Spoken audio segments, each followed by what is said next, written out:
प्रकार की प्रतियोगी परीक्षाओं की तैयारी ट्रिक्स और इजी मेथड से करने के लिए सब्सक्राइब करें हमारा चैनल और साथ में लगे बेल आइकन को भी प्रेस कर दें, जिससे कि हमारे आने वाली वीडियो का नोटिफिकेशन आपको मिलता रहे। और अगर आपको वीडियो अच्छी लगी तो लाइक तो बनता है, और वीडियो को दोस्तों के साथ जरूर शेयर करें। अगर आपका कोई सुझाव और कमेंट है तो कमेंट बॉक्स में कमेंट करें। जिन लोगों ने अभी तक इस चैनल को सब्सक्राइब नहीं किया है, चैनल को सब्सक्राइब करें, बेल आइकन दबाएं ताकि हमारे वीडियोस के अपडेट्स आपको समय समय पर मिलते रहें। ये आपका पार्ट 1 वीडियो है इस चैप्टर का। पार्ट 1 वीडियो में आज हम लोग शुरू करने जा रहे हैं कार्बन तथा इसके यौगिक के बारे में। तो सबसे पहले कार्बन के बारे में समझ में लेते हैं, कार्बन क्या होता है, फिर उसके बाद उसके यौगिकों के बारे में समझना है। तो कार्बन की बात करें तो कार्बन जो है एक अधातु है। आपको पहले भी बता चुके हैं, पिछले पाठों में आपने देखा था कि कार्बन क्या होता है, एक अधातु होता है जिसका परमाणु संख्या 6 होता है। ठीक है, और इसे संकेत C से सूचित करते हैं। इसका परमाणु द्रव्यमान 12 होता है। ठीक है, इसका परमाणु द्रव्यमान 12 होता है। इसमें 6 इलेक्ट्रॉन होते हैं, 6 प्रोटॉन होते हैं और 6 न्यूट्रॉन होते हैं। ठीक, अगर इसके इलेक्ट्रॉनिक विन्यास की बात करें तो इसका 2,4 होता है इलेक्ट्रॉनिक विन्यास। इसकी संयोजकता और बैलेंसी जो होती है वो 4 होती है। अगर कार्बन की बात करें तो ये हमारे प्रकृति में है ना, पृथ्वी पर जो पाया जाता है, पृथ्वी पर पाया जाता है 0.02%। और कार्बन जो है कार्बन डाइऑक्साइड के रूप में वायु में पाया जाता है 0.03%। एक मानव शरीर में कार्बन जो होता है लगभग 70% पाया जाता है। ठीक है, मानव शरीर में 70% पाया जाता है। तो पहले लोगों का मानना था जो कार्बनिक यौगिक होते हैं, यानी कार्बन जिसमें मौजूद रहते हैं, जिस यौगिक में कार्बन मौजूद होगा वो कार्बनिक यौगिक होगा। ठीक है, तो जो कार्बनिक यौगिक होते हैं वो प्रकृति में मौजूद जो सजीव होते हैं, है ना, जो सजीव पदार्थ होते हैं, सजीव स्रोत से ही वो प्राप्त किए जा सकते हैं। जैसे अगर सजीव स्रोत की बात करें तो जैसे चीनी होता है ना, चीनी, तो उसको कैसे प्राप्त करते हैं, तो ईंख से प्राप्त करते हैं। तो ईंख से जब प्राप्त करते हैं यानी कि चीनी एक कार्बनिक यौगिक है। और बात करें उसी तरह सिट्रिक अम्ल, तो सिट्रिक अम्ल जो होता है नींबू से प्राप्त करते हैं ना हम लोग, नींबू से, यानी कि इसकी प्राप्ति नींबू से होती है, इसलिए ये भी क्या है, एक कार्बनिक यौगिक है। उसी तरह अगर बात करें तेल का, तो तेल कहाँ से प्राप्त होता है, हमें चर्बी से प्राप्त होती है, ना, यानी कि ये तेल भी क्या है, एक कार्बनिक यौगिक है ना। तो उसी तरह से हम लोग पहले मानना था। यूरिया की बात करें तो यूरिया जो होता है हमारे पेशाब में पाया जाता है, यानी कि ये भी सजीव स्रोत से प्राप्त होता है, यानी कि ये क्या कहलाता है, ये भी एक कार्बनिक यौगिक है। तो पहले ये मानना था कि जो कार्बनिक यौगिक होते हैं उन्हें सजीव स्रोतों से ही प्राप्त किया जा सकता है, यानी वनस्पति से या प्राणी जगत से उसे प्राप्त किया जाता है। अब हम लोग कार्बनिक यौगिक के थोड़े महत्व के बारे में समझ लेते हैं। तो अगर कार्बनिक यौगिक के महत्व की बात करें तो कार्बनिक यौगिक हमारे दैनिक जीवन में बहुत ही ज्यादा महत्व रखता है। कहने का मतलब हम लोग सुबह से शाम तक कार्बनिक यौगिक से ही घिरे रहते हैं। जैसे आप देखते हैं कपड़ा, वो भी कार्बनिक यौगिकों का बना होता है, कागज, है ना। आप भोजन लेते हैं, भोज्य पदार्थों में बहुत सारे कार्बनिक यौगिक पाए जाते हैं, जैसे प्रोटीन हो गया, वसा हो गया, है ना, प्रोटीन में भी कार्बनिक, वो भी एक कार्बनिक यौगिक है। वसा जो हुआ वो भी कार्बनिक यौगिक है। कार्बोहाइड्रेट हुआ, विटामिन हुआ, ये सब कार्बनिक यौगिक है ना। तो इस तरह से हम लोग पूरी तरह से कार्बनिक यौगिकों से घिरे हुए थे। कोई ड्रग्स होता है, यानी कोई दवा वगैरह होती है, उसमें भी कार्बनिक यौगिक पाया जाता है। अल्कोहल देखते हैं, शराब, उसमें भी वो भी कार्बनिक यौगिक है। आप कोई तेल देखते हैं, केरोसिन, डीजल, पेट्रोल, ये सब भी कार्बनिक यौगिक है।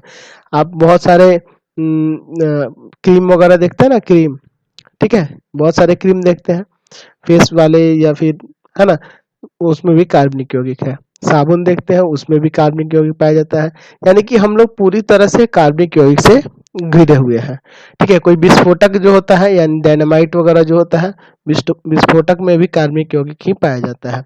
ठीक है, कोयला है ना। तो अगर बात करें प्रकृति में, तो प्रकृति में मुक्त अवस्था में कार्बन, जैसे कोयला हुआ, है ना, ग्रेफाइट हुआ, है ना, कोयला हुआ, ग्रेफाइट हुआ, तो ये सब क्या है, मुक्त अवस्था में पाए जाते हैं। ठीक है, ये जो मुक्त अवस्था में पाए जाने वाले कार्बनिक यौगिक है। और आपका हीरा भी होता है, हीरा भी एक कार्बनिक यौगिक ही है, वो भी मुक्त अवस्था में ही पाया जाता है। तो ये 3 ऐसे कार्बनिक यौगिक है जो प्रकृति में मुक्त अवस्था में पाए जाते हैं। तो यहाँ हम लोग बात कर रहे थे कार्बनिक यौगिकों के, तो ये सब जितने भी आप देख रहे हैं साबुन क्रीम वगैरह ये सब सब क्या है, कार्बनिक यौगिक ही कहलाते हैं। यानी कि हम लोग यहाँ देख रहे हैं कि पूरी तरह से हम लोग कार्बन से घिरे हुए हैं। और मान लीजिए आप पृथ्वी से कार्बन को हटा दिया जाए, कार्बन को अगर हटा दिया जाए तो पृथ्वी जी किसकी तरह हो जाएगा, तो चंद्रमा जैसा हो जाएगा। वहां पे भी, यहाँ पे भी कोई जीवन नहीं रह पाएगा, क्योंकि ये सब जरूरत की चीजें हैं और इनके बिना पॉसिबल है ही नहीं। यानी कि अगर इससे हटा दिया जाए कार्बन को तो ये किसकी तरह हो जाएगा, चंद्रमा की तरह, जिसपे जीवन संभव नहीं हो सकता। चलिए अगला टॉपिक हम लोग देखते हैं, जीवन शक्ति का सिद्धांत क्या होता है। तो प्रारंभ में आपको बता रखे हैं कि ये मानना था कि कार्बनिक यौगिक सिर्फ सजीव स्रोत से ही प्राप्त किए जा सकते हैं, ये मानना था ना, और इसे प्रयोगशाला में तैयार नहीं किया जा सकता। लेकिन अतः इसलिए बर्जीलियस ने अपना एक सिद्धांत दिया था। क्या सिद्धांत दिया था कि 1815 में इन्होंने अपना एक जीवन शक्ति का सिद्धांत दिया था, जिसके अनुसार सजीव पदार्थों में कार्बनिक यौगिकों का निर्माण एक सदृश जीवन शक्ति द्वारा होता है। यानी कार्बनिक यौगिकों का निर्माण कैसे होता है, तो एक सदृश अदृश्य जीवन शक्ति के द्वारा होता है। ठीक है, लेकिन इसका इस धारणा का अंत हो गया। कैसे अंत हो गया, जब वेलर ने प्रयोगशाला में क्या किया, वेलर ने प्रयोगशाला में यूरिया का निर्माण किया। वो कैसे यूरिया का निर्माण किए, तो उन्होंने संश्लेषण किया अमोनियम साइनेट को, अमोनियम साइनेट को गर्म करके क्या प्राप्त किया, तो यूरिया को। तो कैसे अमोनियम साइनेट को गर्म करेंगे, तो अमोनिया यानी NH4CHO CnO sorry ammonium साइनेट NH4CnO, यही ना होगा। तो इसको क्या किया इन्होंने, इसमें ऊष्मा प्रवाहित की यानी गर्म किया, तो क्या फॉर्म हो गया, H2NC double bond O NH2, यानी कि ये यूरिया यहाँ से संश्लेषित होके फॉर्म हो गया। ये आपका यूरिया फॉर्म हो गया। यानी कि ये यूरिया सबसे पहले प्रयोगशाला में किसका निर्माण हुआ था, तो यूरिया का। सबसे पहले प्रयोगशाला में यूरिया का निर्माण हुआ था, और जिसे किसने किया था, वोलर ने किया था। और इसी के साथ ही जीवन शक्ति सिद्धांत भी गलत साबित हो गया।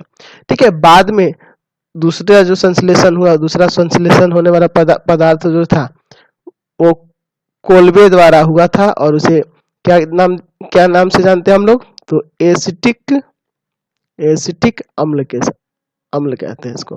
यानी कि दूसरा संश्लेषित होने वाला प्रयोगशाला में जो पदार्थ था वो एसिटिक अम्ल था, जिसे किसने किया था, तो कोल्बे ने किया था। उसी तरह तीसरा संश्लेषित होने वाला पदार्थ जो था वो मेथेन था, जिसको किसने संश्लेषित किया था, तो बर्थेलो ने किया था। बर्थेलो ने किसे संश्लेषित किया था, मेथेन को। यानी सबसे पहले जो संश्लेषित हुआ यूरिया था, जिसका संश्लेषण किसने किया था, तो वोलर ने किया था। दूसरा संश्लेषित होने वाला पदार्थ एसिटिक अम्ल था, जिसे किसने किया था, कोल्बे ने किया था। और तीसरा संश्लेषित होने वाला पदार्थ मेथेन था, जिसे बर्थेलो ने किया था। ठीक है, लेकिन अब बात करें तो लगभग 1 करोड़ और 70 लाख तक कार्बनिक यौगिक जो है प्रयोगशाला में तैयार किए जा चुके हैं। ठीक है, तो शुरू में सबसे पहले यूरिया का ही संश्लेषण हुआ था।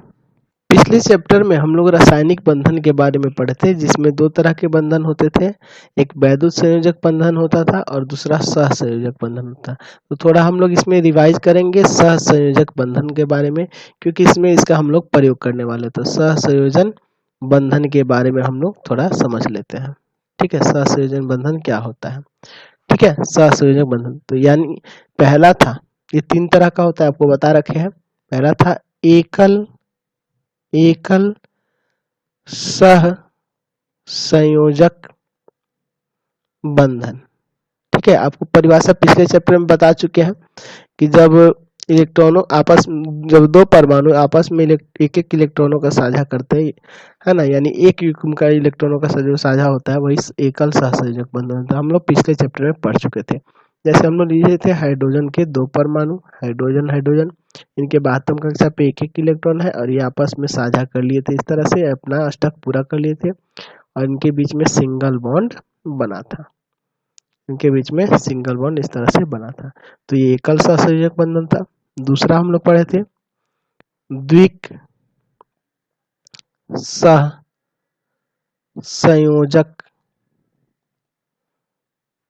सहसंयोजन बंधन। द्विसहसंयोजन बंधन। तो इसमें आपको देखे थे हम लोग ऑक्सीजन O2 के लिए थे 2 मॉलिक्यूल, ऑक्सीजन ऑक्सीजन 72 कक्षा पे 6 इलेक्ट्रॉन इसमें भी और इसमें भी 6 इलेक्ट्रॉन, उसी तरह इसके पास भी 6 इलेक्ट्रॉन होंगे ना।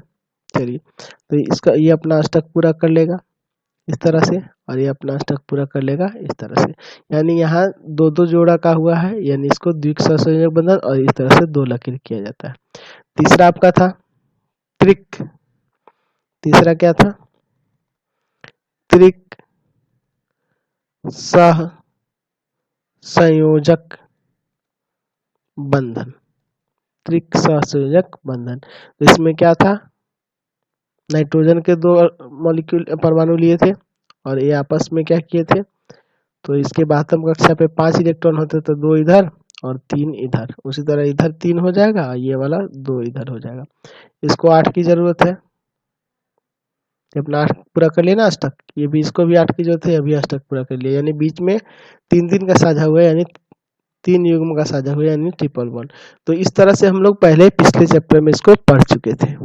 इसका बताना इसलिए जरूरी है कि इस चैप्टर में हम लोग इन सहसंयोजक बंधन का प्रयोग करके संरचना बनाना सीखेंगे इसमें, ठीक है। तो कुछ संरचनाएं होंगी, उसको बनाना हम लोग इसमें इस चैप्टर में सीखेंगे, ठीक है। अब चलिए कार्बन के अपर रूप देख लेते हैं, यानी एलोट्रॉप्स ऑफ कार्बन के देख लेते हैं। तो सबसे पहले हम लोग कार्बन के अपर रूप की बात करें तो पहला आपका हीरा है और फिर ग्रेफाइट है। तो हीरा में क्या होता है कि हीरा में कार्बन परमाणु त्रिविमीय संरचना के रूप में सजे होते हैं। त्रिविमीय संरचना यानी कि जिसमें प्रत्येक कार्बन 4 अन्य कार्बन परमाणुओं के साथ सहसंयोजक बंधन द्वारा जुड़े होते हैं। देखिए प्रत्येक कार्बन परमाणु, ये देखिए ये जो है 4 के साथ जुड़ा हुआ है ना, ये 4 के साथ जुड़ा रहता है। यहाँ देखिए ये भी है 4 के साथ जुड़ा हुआ है, तो ये त्रिविमीय संरचना बनाते हैं एक दूसरे से, ठीक है। ये 4-4 परमाणु 4-4 कार्बन के परमाणुओं के साथ जुड़े रहते हैं और ये किसके द्वारा? तो सहसंयोजक बंधन द्वारा जुड़े होते हैं। यह सहसंयोजक बंधन हीरे की संरचना में काफी मजबूती प्रदान करता है, जिससे हीरा कठोर रहता है, जिसके कारण क्या हो जाता है? हीरा कठोर नजर आता है। अगला अपर रूप हम लोग हीरा, यहाँ हीरा तो देख चुके हैं, अब ग्रेफाइट के बारे में देखते हैं। तो ग्रेफाइट में क्या होता है कि प्रत्येक कार्बन परमाणु 3 अन्य कार्बन परमाणुओं से एक तल में सहसंयोजक बंधन द्वारा जुड़कर षटकोणीय वलय बनाता है, जो परतों में व्यवस्थित होता है। देखिए परत में व्यवस्थित है और देखिए ये षटकोणीय है ना, षटभुज बना रहा है ना, 6 देख रहे हैं ना, इस तरह से जैसे बेंजीन में होता था, इस तरह से ये बनाता है और ये परतों में व्यवस्थित रहता है। इस परत के प्रत्येक कार्बन परमाणु 3 इलेक्ट्रॉन सहसंयोजक बंधन का निर्माण में लग जाते हैं। यानी कि जो परतें दी गई हैं, ये परतें जो दी गई हैं, इनके 3 है ना, प्रत्येक कार्बन परमाणु जो होता है 3 इलेक्ट्रॉन सहसंयोजक बंधन के निर्माण में लग जाता है और चौथा जो इलेक्ट्रॉन होता है वो मुक्त रहता है ना। प्रत्येक में हमको पता है कि कार्बन पे कितने इलेक्ट्रॉन रहते हैं, है ना, 72 कक्षा पे 4 इलेक्ट्रॉन रहता है ना, तो 3 क्या हो जाते हैं? तो इस सहसंयोजक बंधन के निर्माण में लग जाता है, लेकिन चौथा इलेक्ट्रॉन क्या होता है? मुक्त रहता है। और जो मुक्त रहेगा तो वो क्या होता है कि एक कार्बन परमाणु से दूसरे परमाणु तक गमन कर सकता है, ठीक है। जो चौथा जो मुक्त रहता है वो क्या करेगा? तो एक कार्बन परमाणु से दूसरे कार्बन परमाणु पे गमन कर सकता है इस तरह से, और जब ये गमन कर सकता है इसके कारण क्या होगा कि ग्रेफाइट ऊष्मा और विद्युत का सुचालक हो जाता है, क्योंकि इलेक्ट्रॉन का गमन करना ही विद्युत धारा का प्रवाह कहलाता है, ठीक है। अब ये कार्बन परमाणु की यह परत अन्य 2 परतों के साथ, यानी कि ये जो परत है ये अन्य 2 परतों के साथ एक आकर्षण बल के साथ जुड़ी रहती है, जिसे दुर्बल वान डर वाल्स, है ना, दुर्बल वान डर वाल्स आकर्षण बल से ये जुड़े रहते हैं। इस आकर्षण बल का नाम क्या है? दुर्बल वान डर वाल्स आकर्षण बल कहा जाता है, ठीक है। इसके कारण ये एक दूसरे के ऊपर फिसल सकते हैं और इसी कारण से ग्रेफाइट क्या होता है? मुलायम और चिकना होता है। देखे हो ना आप पेंसिल में जो रहता है। चलिए अगला देखते हैं, कार्बन का अगला अपर रूप यानी कि एलोट्रॉप कौन सा होता है? तो देखिए ये फ्लोरीन है ना, जिसमें कार्बन के 60 परमाणु रहते हैं, 60 परमाणु रहते हैं, है ना। ये फ्लोरीन जो होता है कार्बन का एक अन्य शुद्धतम अपर रूप है, यानी कि ये भी एक तरह से कार्बन का ही बना रहा है। देख रहा है ना, कार्बन 60, इसमें सिर्फ कार्बन ही मौजूद होंगे, इसमें बड़ी संख्या में कार्बन जुड़े हुए हैं, है ना। और यह आकृति कैसे दिखती है, तो एक फुटबॉल की तरह दिखती है। दिख रहा है ना, एक फुटबॉल की रचना, यानी कि फ्लोरीन जो है इसकी रचना कैसी दिखती है, फुटबॉल की तरह दिखती है। अब हम लोग कार्बनिक यौगिकों के सूत्र के बारे में देखते हैं, तो यानी कि इनका सूत्र जो होता है 3 प्रकार से व्यक्त किए जाते हैं। कार्बनिक यौगिकों के सूत्र जो होते हैं 3 प्रकार से। पहला होता है लुईस इलेक्ट्रॉन बिंदु संरचना, है ना। दूसरी है संरचना सूत्र और तीसरा है त्रिविम सूत्र। तो एक एक करके तीनों के बारे में हम लोग इसमें देखते हैं। तो सबसे पहले शुरू करते हैं लुईस इलेक्ट्रॉन बिंदु संरचना क्या होती है। चलिए, तो इस संरचना में क्या होता है कि यह संरचना प्रत्येक परमाणु से जुड़े परमाणुओं की तथा संयोजन इलेक्ट्रॉनों की व्यवस्था को दर्शाता है।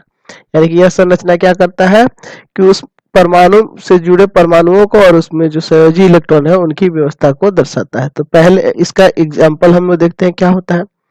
ये हम लोग पहला एग्जाम्पल लेते हैं मेथेन का, यानी CH4 का। अब देखिए ये CH4 मेथेन क्यों कहलाता है, ये सब चीजें इसमें हम लोग को जाननी है। इसी चैप्टर में हम लोग इसके नामकरण के बारे में भी, इनके नामकरण के बारे में भी, आयुर्वेदिक नेम और साधारण नाम के बारे में इसमें हमें पढ़ना है। तो चलिए मेथेन का सबसे पहले संरचना देखते हैं। एक कार्बन परमाणु है और 4 हाइड्रोजन है। चलिए, हाइड्रोजन के पास कितने इलेक्ट्रॉन है, तो बातम कक्षा पे एक ही इलेक्ट्रॉन होता है, एक, एक और एक। कार्बन के पास 4 है, तो उसको इस तरह से दर्शा देंगे, ठीक है। तो ये बस इनके संरचना को इस तरह से दर्शाता है। अब इस कार्बन को कितने इलेक्ट्रॉन चाहिए होते हैं अपने अष्टक पूरा करने के लिए, तो 8 चाहिए होता है, 8 चाहिए होता है ना। तो ये अपना अष्टक पूरा कर लिया। तो ये जो संरचना देख रहे हैं, अब ये हाइड्रोजन को भी देखें तो ये अपना 2-2 पूरा कर लिया है ना। इसको भी चाहे तो घेर सकते हैं, चाहे ऐसे भी छोड़ सकते हैं। तो ये अपना अष्टक पूरा कर लिया।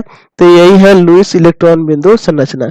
यानी कि यहाँ क्या दर्शाया जा रहा है, तो इनके परमाणुओं के संयोजी इलेक्ट्रॉनों को इसमें दर्शाया जा रहा है, और कौन परमाणु किससे जुड़ा है ये दर्शाया जा रहा है, ठीक है। दूसरा अगर एग्जाम्पल इसी तरह देखा जाए एथेन का, यानी C2H6 का, यानी यहाँ 2 कार्बन है और कितने हाइड्रोजन है, 6 हाइड्रोजन है, 6 हाइड्रोजन है, 6 हाइड्रोजन हो गए।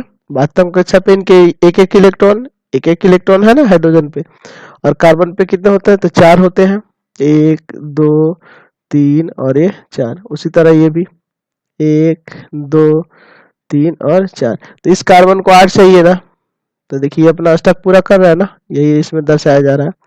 इसको भी 8 चाहिए, तो ये भी अपना अष्टक पूरा इस तरह से कर रहा है। यानी कि ये जो डॉट स्ट्रक्चर जो देख रहे हैं इनका, यही कहलाता है लुईस इलेक्ट्रॉन बिंदु संरचना। समझ गए। दूसरा था आपका संरचना सूत्र। तो संरचना सूत्र में क्या किया जाता है, तो संरचना सूत्र में 2 परमाणुओं के बीच बंधन इलेक्ट्रॉनों को एक रेखा द्वारा दर्शाया जाता है, एक रेखा द्वारा दर्शाया जाता है, जिसे एकल बंधन यानी सिंगल बॉन्ड कहते हैं, ठीक है। तो इसमें डबल बॉन्ड का भी इस्तेमाल होता है ना, यानी डबल बॉन्ड मतलब 2 लकीर का, है ना। ट्रिपल बॉन्ड यानी 3 लकीर का इस्तेमाल भी होता है। चलिए, तो जैसे अगर मेथेन की बात किए थे, तो आप इलेक्ट्रॉन बिंदु संरचना में कैसे दिखा रहे थे, हम लोग पहले इलेक्ट्रॉन बिंदु संरचना देख ले। इस तरह से ना दिखा रहे थे, इस तरह से दिखा रहे थे, इस पे एक इलेक्ट्रॉन, इस पे एक इलेक्ट्रॉन, एक इलेक्ट्रॉन, एक इलेक्ट्रॉन, है ना। इस पे 4 है, इस तरह से। तो इस तरह से दिखा रहे थे और इसको ऐसे घेर रहे थे। तो यहाँ जो देख रहे हैं हाइड्रोजन को कितना चाहिए, 2 इलेक्ट्रॉन चाहिए ना, यहाँ भी 2 इलेक्ट्रॉन चाहिए, यहाँ भी इसको 2 इलेक्ट्रॉन चाहिए, इसको भी 2 इलेक्ट्रॉन चाहिए, और कार्बन को 8 चाहिए। तो वो अपना अष्टक पूरा कर ले। तो यानी संरचना सूत्र में किस तरह से इसको दर्शाएंगे, अगर दर्शाना होगा तो कार्बन एक एक का साझा किया है, यहाँ भी एक एक का साझा किया है, यहाँ भी एक एक का साझा किया, यानी 2 इलेक्ट्रॉन का साझा हुआ है ना आपस में। यहाँ भी 2 इलेक्ट्रॉन का साझा हुआ है, इस तरह से एक एक इलेक्ट्रॉन का साझा किया ना, एक ये दिया है और एक दिया है, यानी 2 इलेक्ट्रॉनों का यहाँ साझा हो गया, यहाँ भी 2, यहाँ भी 2 और यहाँ भी 2। तो ये जो संरचना देख रहे हैं ये क्या हो गई, संरचना सूत्र हुई। ये जो हुई संरचना जो है ये संरचना सूत्र। इसी तरह एथेन का इस तरह से दर्शा दीजिएगा, है ना। एथेन का इसी तरह से आप दर्शा सकते हैं, ठीक है। इस तरह से दर्शा सकते हैं, ये एथेन का हो जाएगा। उसी तरह आप पेंटेन का होगा तो 5 कार्बन हो जाएगा, इस तरह से 2 3 4 5, ठीक है। और हाइड्रोजन इसमें लगा देंगे 12, 3 4 5 6 7 8 9 10 11 और 12, ये पेंटेन का सूत्र हो गया। तो देखिए कार्बनिक यौगिक जो होते हैं एक श्रृंखला गुण को भी प्रदर्शित करते हैं, यानी एक ये श्रृंखला में देख रहे हैं ना, एक श्रृंखला गुण को भी ये प्रदर्शित, यानी एक श्रृंखला में आ रहा है ना, यानी कि आप याद रखिएगा कार्बनिक यौगिक जो होते हैं श्रृंखला में ही, बहुत लंबे चेन में भी, यानी एक श्रृंखला में भी प्रदर्शित हो जाते हैं, निरूपित हो जाते हैं। ठीक है, यहाँ से हमें इलेक्ट्रॉन बिंदु संरचना के बारे में पता चल गया। उसके बाद ये हम लोग संरचना सूत्र क्या होता है इसके बारे में भी यहाँ से हमें पता चल गया। ध्यान रखेंगे इस बात को कि किसी अणु का जब संरचना सूत्र खींचेंगे तो संरचना सूत्र में अगर कार्बन है तो कार्बन की 4 संयोजकताएं जो होंगी उनको 4 लकीरों द्वारा इस तरह से दिखाएंगे, 4 रेखाओं द्वारा दर्शाएगा। उसी तरह ऑक्सीजन का जो होगा तो ऑक्सीजन की 2 संयोजकता होगी तो उसको 2 लकीरों द्वारा ही दर्शा सकते हैं, है ना। उसी तरह अगर नाइट्रोजन की 3 संयोजकता होती है तो उसको इस तरह से ही 3 संयोजकता द्वारा ही दर्शाएंगे। उसी तरह अगर मान लीजिए क्लोरीन है, उसकी संयोजकता 1 है तो 1 द्वारा ही दर्शाएंगे। ठीक है, तो इस तरह से हाइड्रोजन है तो हाइड्रोजन की एक ही संयोजकता द्वारा ही दर्शाएंगे, क्योंकि उसकी क्या होती है तो संयोजकता 1 होती है ना, इसलिए उसपे 1 लकीर द्वारा ही आप उसको दर्शाएंगे। तो आपको संयोजकता तो पता है ना, बैलेंसी क्या होता है। ठीक है, तो संयोजकता आपको पहले भी पढ़ा चुके हैं कि किसी, जैसे मान लीजिए कार्बन है तो ये पता है कि 2 और 4 इसका इलेक्ट्रॉनिक विन्यास होगा, तो 12वीं कक्षा पे यानी संयोजी इलेक्ट्रॉनों की ये जो संख्या होगी, यानी ये कितने इलेक्ट्रॉन और ये ग्रहण कर सकते हैं या किसी से दे सकते हैं या किसी से, तो ये 4 इलेक्ट्रॉनों का त्याग कर सकते हैं, अर्थात इसकी संयोजकता 4 होगी, है ना। कहने का मतलब संयोजकता की बात करें तो आपको सिंपली बता रखे हैं कि 12वीं कक्षा पे जो इलेक्ट्रॉन जो होते हैं उनके देने और लेने की क्षमता पर निर्भर करता है। कहने का मतलब है कि अगर 12वीं कक्षा पे 4 से कम इलेक्ट्रॉन हो या 4 हो तो वही उसकी संयोजकता हो जाएगी। अगर 4 से अधिक हो तो उसको क्या करते हैं तो 8 में से घटाकर निकाला जाए। यानी क्लोरीन की बात करें 2 8 7, तो 12वीं कक्षा पे 7 इलेक्ट्रॉन है, इसलिए इसमें से 8 में से 1 घटाएंगे तो 7 क्या आएगा, सॉरी 8 में से 7 घटाएंगे तो क्या आ जाएगा, 1 आ जाएगा, यानी कि इसकी संयोजकता 1 होगी। समझ गया ना। अगर 12वीं कक्षा पे 4 से अधिक इलेक्ट्रॉन हो तो उसको 8 में से घटाकर संयोजकता निकाला जाता है। समझ गया। अगला है त्रिविम सूत्र, है ना। त्रिविम सूत्र क्या होता है, सॉरी त्रिविम सूत्र क्या होता है, त्रिविम आपको नाम से पता है, यानी ये 3D फिगर होगा। तो अगर हम एक एग्जांपल ले लें, अगर हम लोग त्रिविम सूत्र अगर खींचना चाहे मेथेन का, मेथेन मतलब समझते हैं ना CH4, इसका त्रिविम संरचना किस तरह से खींचेंगे, तो एक कार्बन हो गया, ये हाइड्रोजन ले लिए, हाइड्रोजन 2 हाइड्रोजन है ना, इसको इस तरह से दर्शा दे रहे हैं, 2 हाइड्रोजन यहाँ ले लिए, 4 हाइड्रोजन है यहाँ पे तो 2 इधर ले लिए, और ये देखिए इस तरह से दिखा रहे हैं। अभी आपको ये समझा दे रहे हैं ऐसा क्यों कर रहे हैं। ठीक है, इसको रंग दे रहे हैं। ठीक, यहाँ पे एक हाइड्रोजन ले लिए और एक हाइड्रोजन ऐसे ले लिया। ठीक, तो ये जो है 3D फिगर है। इसका मतलब क्या है कि ठोस रेखा जो है, ठोस रेखा समझ रहे हैं ना, ये वाली जो रेखा है वो कागज की सतह पर है, ये जो ठोस रेखा है कागज की सतह पे है, और जो डॉटेड रेखा है कागज की सतह के पीछे है, ये सतह के पीछे है, और ये जो वेज रेखा जो इस तरह की जो रेखा देख रहे हैं क्या है, कागज की सतह के ऊपर है। यानी कि ये एक 3D चित्र का निरूपण हो गया, ये एक 3D फिगर बन गया। ठीक है, यानी कि ये कार्बन है और ये 4 हाइड्रोजन इसके इस तरह से यहाँ जुड़े हुए हैं, समझ रहे हैं ना। तो ये 3D फिगर बन जा रहा है। 3D यानी ये 2 कागज की सतह पे है, एक सतह के पीछे और ये सतह के ऊपर है, ये 3 डायमेंशनल फिगर हो गया, इसलिए इसका नाम क्या दिया जाता है, त्रिविम सूत्र। समझ गया ना। तो ये किसी का भी खींचा जा सकता है। तो 3 चीज समझ लिए, पहला था इलेक्ट्रॉन बिंदु संरचना, है ना। ठीक, दूसरा था आपका संरचना सूत्र और तीसरा है त्रिविम सूत्र। तो यहाँ से आपको ये क्लियर हो गया। आगे बढ़ते हैं इस चैप्टर में। चलिए अब देखते हैं कार्बनिक यौगिकों का वर्गीकरण कैसे किया जाता है, यानी क्लासिफिकेशन ऑफ ऑर्गेनिक कंपाउंड कैसे होता है। तो अगर बात करें कार्बनिक यौगिक तो आपको बताए थे कि लगभग 1,70,00,000 कार्बनिक यौगिक प्रयोगशाला में तैयार किए जा चुके हैं, है ना। यानी कि इनको याद रखना बहुत ही मुश्किल है, इसलिए इनका वर्गीकरण कई भागों में बांटा गया है, जिससे क्या होगा कि इसका अध्ययन में आपको आसानी होगी, इसका अध्ययन आसानी से किया जाता है।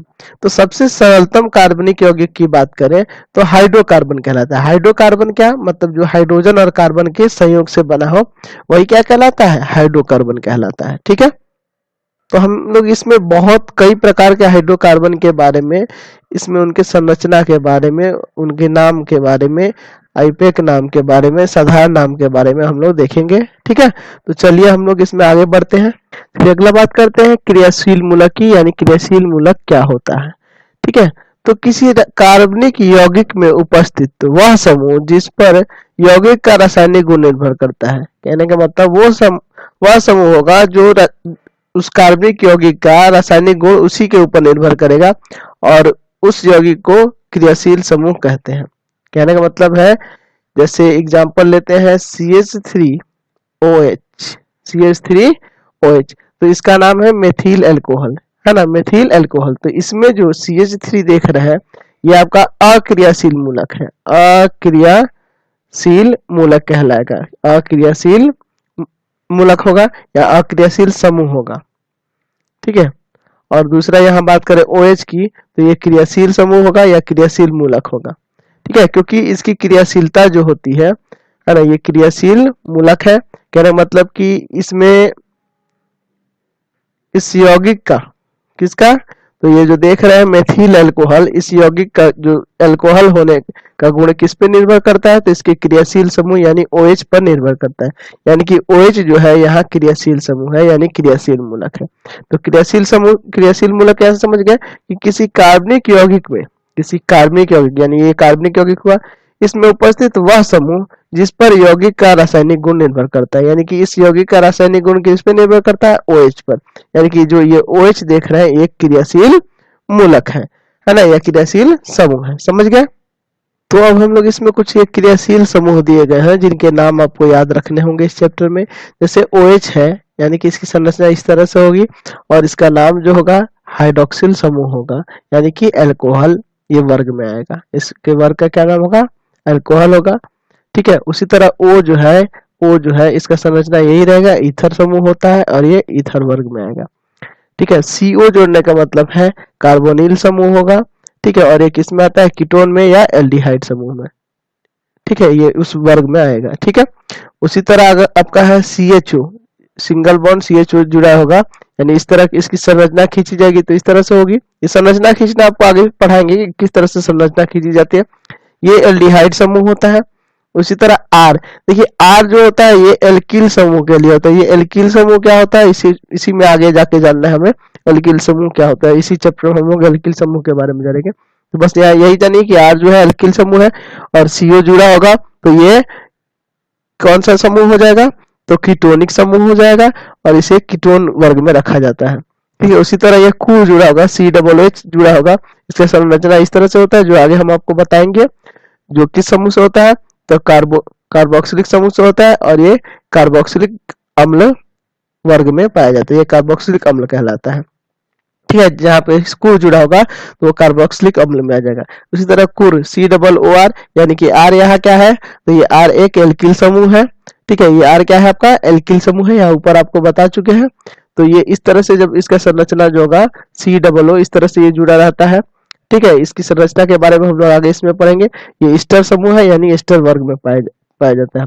अगला है NH2, इस तरह से रहेगा, यानी कि ये कौन सा समूह होता है, तो एमिनो समूह होता है और ये जो एमीन वर्ग में होगा, ठीक है। तो आप इसमें क्या करेंगे कि ये बस ये जो देख रहे हैं इसमें क्रियाशील समूह, इसको याद रखेंगे। संरचना को छोड़ दीजिए, संरचना अभी हम लोग आगे इस चैप्टर में बताएंगे तो वहां से आपको ये क्लियर हो जाएगा, ठीक है। तो चलिए अगला देखते हैं, समजातीय श्रेणी यानी होमोलोगस सीरीज क्या होता है।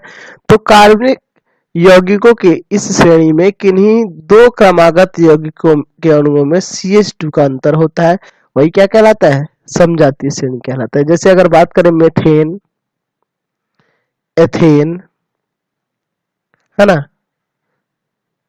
एथेन, मेथेन, प्रोपेन, C3H8, है ना। उसी तरह ब्यूटेन हो जाएगा, है ना, ethane, methane, propane, butane, pentane, है ना। देख रहे हैं यहाँ पे, देखिए इन दोनों में कितना का अंतर है, CH2 का अंतर है। इन दोनों में कितना का अंतर है, CH2 का अंतर है। इन दोनों में कितना का अंतर है, CH2 का अंतर है। यहाँ भी देखिए इन दोनों में कितना का अंतर है, CH2 का अंतर है। यहाँ देखिए कार्बन एक अधिक है इससे और हाइड्रोजन, सॉरी यहाँ 10 होगा, सॉरी देखिए इसमें हम ध्यान नहीं दिया, या H10 होगा यहाँ पे, सॉरी 10 यहाँ पे होगा और यहाँ आपका 12 हो जाएगा। इसको सुधार कर दे रहा है, ठीक है, यहाँ आपका 10 होगा, ठीक, तो देख रहे हैं ना हर एक के बीच में यह CH2 का ही अंतर है। तो ये आपका एथेन हो गया, मेथेन हो गया, एथेन हो गया, प्रोपेन हो गया, ब्यूटेन हो गया, पेंटेन हो गया। इस तरह से ये नाम देख रहे हैं और ये नाम कैसे रखे जाते हैं इसके बारे में हम लोग आगे इसमें पढ़ेंगे। तो देख रहे हैं हर एक में CH2 का अंतर है, तो ये जो होते हैं ये समजातीय श्रेणी होंगी, यानी एक ही जाति की श्रेणी है और इनका सामान्य सूत्र एक ही होता है। तो ये जो है एल्केन ग्रुप का है और इसका सामान्य सूत्र होता है CnH2n+2।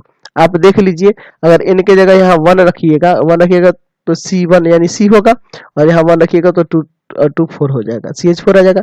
2 रखिएगा तो यहाँ देखिए 2 रखिएगा तो ये C2 हो जाएगा, यहाँ 2 रहेगा तो 2 4 और 4 और 2 से कितना हो जाएगा 6 हो जाएगा, C2H6 हो जाएगा।